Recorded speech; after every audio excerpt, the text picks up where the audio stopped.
Hello दोस्तों, be wise and wealthy channel में आप सभी का स्वागत है। दोस्तों, इस वीडियो में हम बात करने वाले हैं आईआरएफसी और आरवीएनएल के बारे में। जी हाँ दोस्तों, इन दोनों रेलवे शेयर से जुड़ी हुई एक बड़ी खबर निकल के सामने आ रही है और वो खबर है दोस्तों ओएफएस। जी हाँ दोस्तों, गवर्नमेंट यहाँ पर ओएफएस ला सकती है इन कंपनीज का। अभी देखेंगे दोस्तों कब आ सकता है। तो जैसे कि आप यहाँ पर देख सकते हैं, अपडेटेड रिपोर्ट है दोस्तों, ये जून 4 की। एक्सक्लूसिव गवर्नमेंट में consider divestment of 10 new PSUs via privatisation और ओएफएस रूट। तो ये कौन से 10 कंपनीज हैं, पीएसयूज हैं, चलिए देखते हैं यहाँ पर। और ये सीएनबीसी की दोस्तों लेटेस्ट रिपोर्ट है, जहाँ पर पीएसयूज का नाम बताया गया है। देखिए, Neyveli lignite, QOCL, SJVN, हुडको, MMTC, general insurance and new India assurance for divestment which could be either through privatisation और ओएफएस रूट। तो यहाँ पर दोस्तों प्राइवेटाइजेशन या ओएफएस रूट के थ्रू यहाँ पर इनका डाइवेस्टमेंट हो सकता है।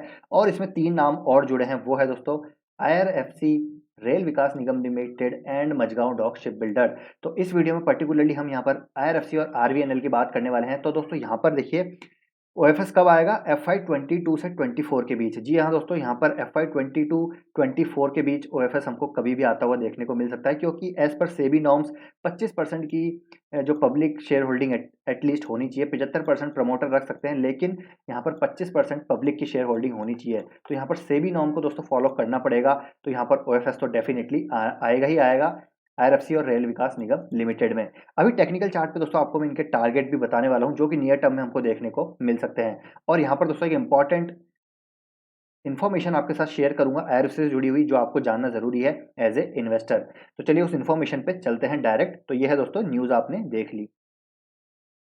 तो यहाँ पर आप दोस्तों एक ये इंपॉर्टेंट इन्फॉर्मेशन आपको दिखाना चाह रहा हूँ। यहाँ पर आप पढ़ सकते हैं, IRFC is systematically important NBFC and IFC and enjoy certain regulatory exemptions. तो ये रिपोर्ट मैं आपको क्यों दिखा रहा हूँ, ये इन्फॉर्मेशन क्यों दिखा रहा हूँ? क्योंकि दोस्तों मेरे पास यहाँ पर कई क्वेश्चन आते हैं कि आईआरएफसी और ज़्यादा नीचे जाएगा और डूब जाएगा, कंपनी ऐसी हो जाएगी वैसी हो जाएगी। तो नहीं दोस्तों, यहाँ पर आपको समझना चाहिए कि एनबीएफसी एक लौती ऐसी पीएसयू एनबीएफसी है जो कि रेलवेज को यहाँ पर दोस्तों फाइनेंस करती है। यहाँ पर मोनोपोली है इसकी, जबरदस्त इसकी क्रेडिट रेटिंग्स है, जहाँ पर ये दोस्तों कॉस्ट ऑफ जो बोरिंग है इनकी बहुत ही शानदार है। और जो इनकी क्रेडिट रेटिंग है दोस्तों, सारी जितनी भी इंटरनेशनल और डोमेस्टिक एजेंसीज है आपको देखने को मिलेगा ट्रिपल ए रेटिंग है इनकी। तो इस प्रकार की ये दोस्तों यहाँ पर कंपनी है जहाँ पर इसको शानदार रेटिंग मिली हुई है, क्योंकि इसका दोस्तों ट्रैक रिकॉर्ड ही ऐसा है शानदार। कभी इसके एनपीएस नहीं रहे, हमेशा जीरो एनपीएस रहे हैं।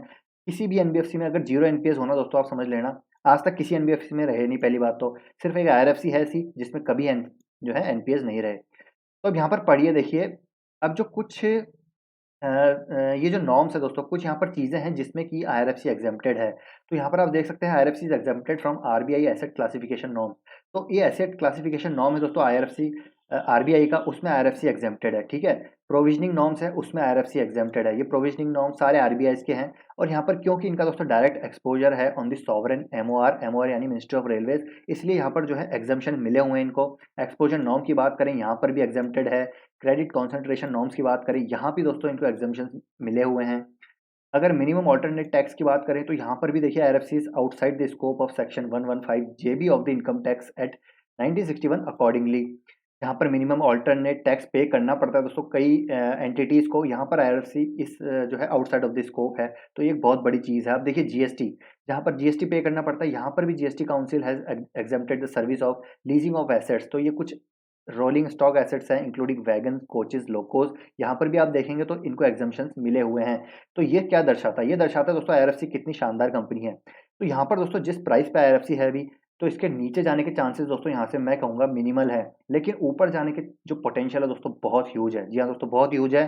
तो क्योंकि ये एक तरह का स्टेटस यहाँ पर एक्वायर करती है आईआरएफसी, तो ये आप समझना चाहिए कितनी ज़बरदस्त कंपनी है। कभी एनपीए हमेशा इसके जीरो रहे, कभी एनपीए नहीं रहे, हमेशा फंडामेंटल्स इसके जो हैं वो एक टॉप क्लास हैं। ठीक है, मैनेजमेंट बहुत शानदार है इसका। और यहाँ पर रेलवे का इंफ्रास्ट्रक्चर दोस्तों बढ़ते रहने वाला है, रेलवेज कभी बंद होगी नहीं। तो इनकी जितनी भी सब्सिडरीज हैं, पीपावाव रेलवे हो, कोंकण रेलवे हो, तो यहाँ पर और भी ज़्यादा सब्सिडरीज हैं जिनको हमेशा ये फंड करती रहेगी आईआरएफसी।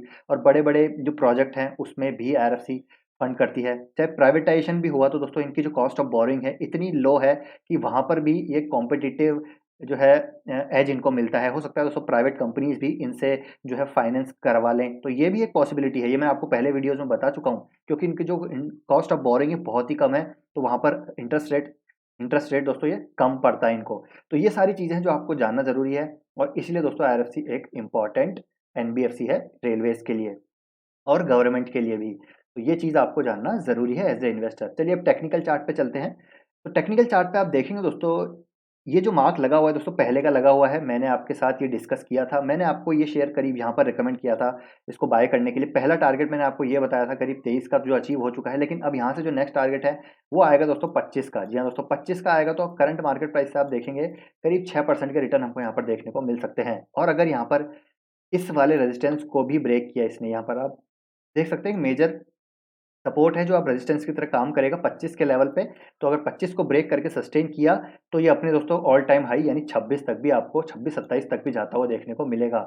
और ओएफएस से आने से पहले दोस्तों कहीं ना कहीं मुझे ये लगता है कि ये 35 तक जा सकता है शेयर प्राइस। जी हाँ दोस्तों, 35 तक की जाने की पूरी पॉसिबिलिटी रखता है। ओएफएस आएगा तो यहाँ पर फिर से हमको जो है इसमें शेयर प्राइस में करेक्शन आता हुआ देखने को मिलेगा।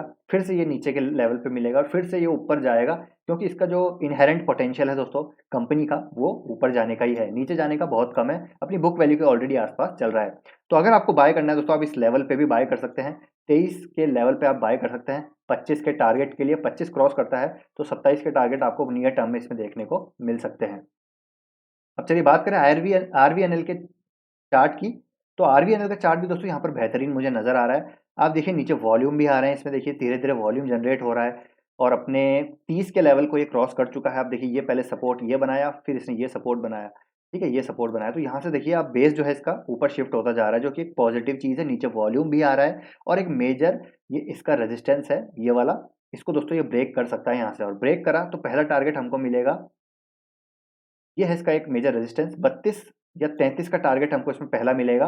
सेकंड दोस्तों टारगेट होगा इसका करीब अपना ऑल टाइम हाई जो कि होगा 36 के आसपास। तो यहाँ से 36 भी क्रॉस करा तो डेफिनेटली दोस्तों आपको 40 तक भी जाते हुए देखने को मिल सकता है। तो पहला टारगेट होगा इसका 33, फिर 36, फिर 40। और ओएफएस से पहले पहले दोस्तों ये 40 तक भी पहुंच सकता है, पूरी पॉसिबिलिटीज हैं।